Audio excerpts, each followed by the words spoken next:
lot of thoughts, and hopefully I can get them out in voice version. But as I was listening to one guy, and I think it was Eckhart, and he said, we are trying, I said something like, ideally, I guess, it was super paraphrase here. Ideally, we figure out how to manifest our consciousness, basically, accurately. And we live from our consciousness instead of living from our ego. He didn't mention the instead of living from our ego part, but I think that presents an interesting situation for most people, because we are living in a completely ego-driven world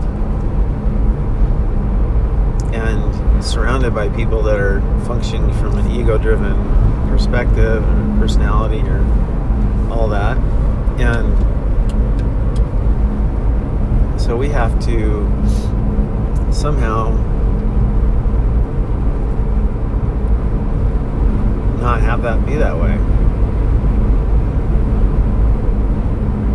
Somehow,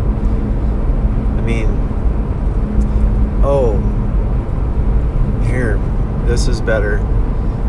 That I believe it was something to the extent of our consciousness, not just living from our consciousness, but like our own consciousness, that our own consciousness can be manifest, is the word I believe he used, in our lives, in a best manifest. That's what it was. Are we living our lives in a way that we can best manifest our consciousness? And so I think the greatest journey is that journey within, to identify that consciousness and then obviously to live from that. But how do you do that? What is it like to be in consciousness?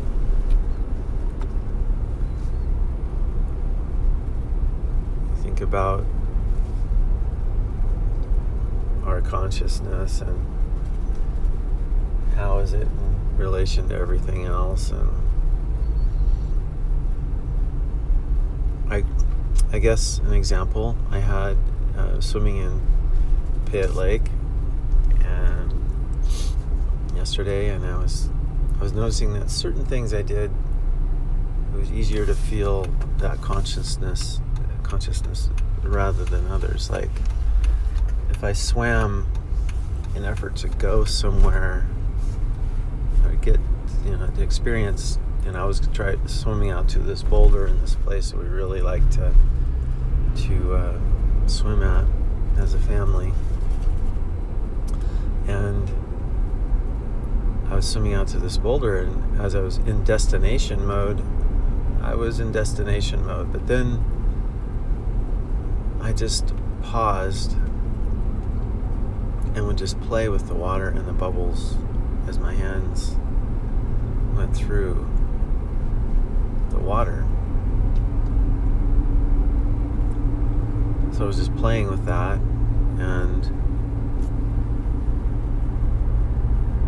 it was really cool. I was able to, I wasn't trying to, but I was just said, what is my consciousness, or identifying that consciousness. And as I did, I could feel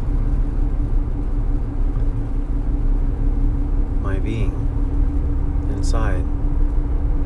I was there. My consciousness was there. But what's interesting, I was thinking about that this morning too, what's interesting about our consciousness is that one way we can identify that consciousness is by the lack of some things. Like it doesn't stick with a lot of identification. So like there's no defending self, or like you can't identify your consciousness, because as soon as you do, it starts to run into all of the old patterns and everything. This is where the spiritual work comes in, is spiritual practice, if you will, is in sifting out and separating the world things from the spiritual things so that we can live in that consciousness, that spirit. So it's really cool because you can't, like I was saying, you can be in that consciousness and you're experiencing the consciousness, and that is everything. That there's no future, there's no past. At that moment, you're nobody. That's why you can't like, oh, I'm this or that. That's why religions, I think, struggle so much. Well, I think they will struggle, I should say, as society wakes up, as they remove themselves from ego, because society deals so much in the mind. Everything to do with obedience and rules, laws, practice, doing, all these doings. They're all good. They're good doings, and they raise a consciousness on the one hand, but that consciousness is so tied to everything else, like it functions well in this world. I've noticed a lot of, I'm not saying that a person can't do financially well, but I've noticed in some faiths that people do really well financially, and they go to church and so on, and they're just really cruising. They have nice cars, nice clothes, nice homes, nice all these things, and they're just super successful because in that realm of their ego or that state of mind, they do really well. They've organized it. I think that religion does well to organize the mind and to live from the mind. But it doesn't have much to do with, in my experience, it doesn't have much to do with the level of consciousness, of awake or awareness. So there's that difference there, where I'm having, for example, that experience in the lake and experiencing my consciousness, and then having the experience of not being unconscious. Okay, so in that, I'm sorry, I lost my train of thought, I'm driving. So in that train of thought, we lose consciousness, but as soon as we leave thought and go into experience, complete experience, where again the future and the past disappear and we are just floating in consciousness. It's just a beautiful, beautiful thing.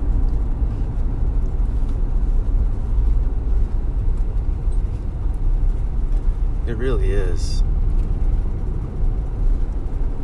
And until a person experiences that for what it is, a person would say, I don't like this because it doesn't have a beautiful story attached to it. I've watched people, for example, that do well in their religions, and they do have a light about them, and they do have this glow and this excitement and this, but you can look, if you look closely and you feel into it, you feel that it's the story that they're living that is being complete. I don't know how to best say that, but the story that they're living in is complete. They are living that story completely. Therefore, it rewards them.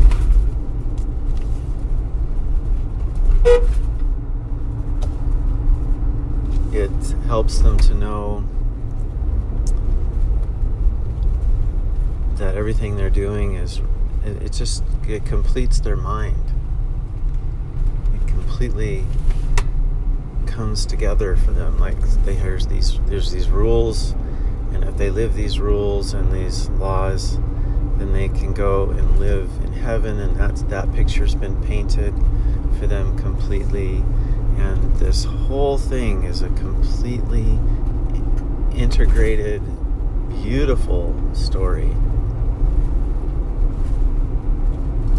Yet it lacks complete consciousness.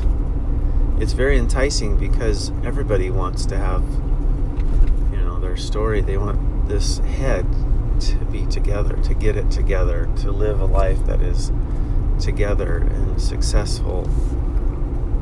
But the being within does not care about living a life that's successful. The consciousness part that occupies us, the part that you see in animals and plants, this life that's within us,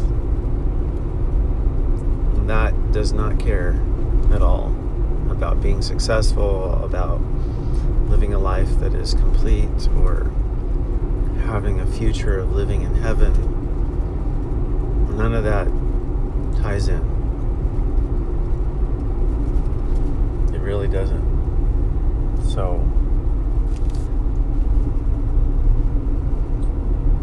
as we look at this and say, okay, what's important to me, in this crazy world? And I've gotten to the point now where I feel like I'm kind of, our business is really, I think, successful. I mean, it could be better organized, have more help. Seriously, more help, especially in my end of things. It could have a lot more help, but and so on, but we're doing really well, and it's exciting, it tantalizes the mind, because the mind is saying, wow, this is this and that's that, like driving nice cars, have a nice home, have money when I want it, can buy what I want and do the things I want to do, except I don't have any time. But I mean, even if I did have time, my focus, if my focus was about this success, then I'd truly be lost. If my focus was this, man, I would just drown in this, completely evaporate from view. I feel like, I wake up in the morning and think, man, I really want to live from consciousness. My family thinks, oh, you just love working. And I do love this work for the work's sake. I do love it for what it is, the experience of it. It's fun. And compared to like working a normal job, I mean, this is huge, big, massive difference. Different world difference. But at the same time, if I had my druthers, I would be living in spirit and experience and sharing that and working with people to have that experience as well. That would be awesome. But this is where I'm at. This is what I've got going on. So ideally, what I'd like to do is set it up so that I get to do both things. I mean, ideally, I can get to the point where I just do the one, right? But, man, if I just get more time, organize it in a way that I have time to do both, so I can support my family and everything else as well, So there it is, Here it is, there it is. And it's a beautiful morning here in the mountains. It's kind of dark clouds and sun poking through. 9 o'clock in the morning on my way to my appointment on a Saturday with the client, and to get paid and go over the financials of his job. And at the same time, I'm looking out at people camping as I drive by the campsites and the little campfires, and I'm seeing this beautiful lake behind them and the sun coming across the lake. It's just a beautiful day,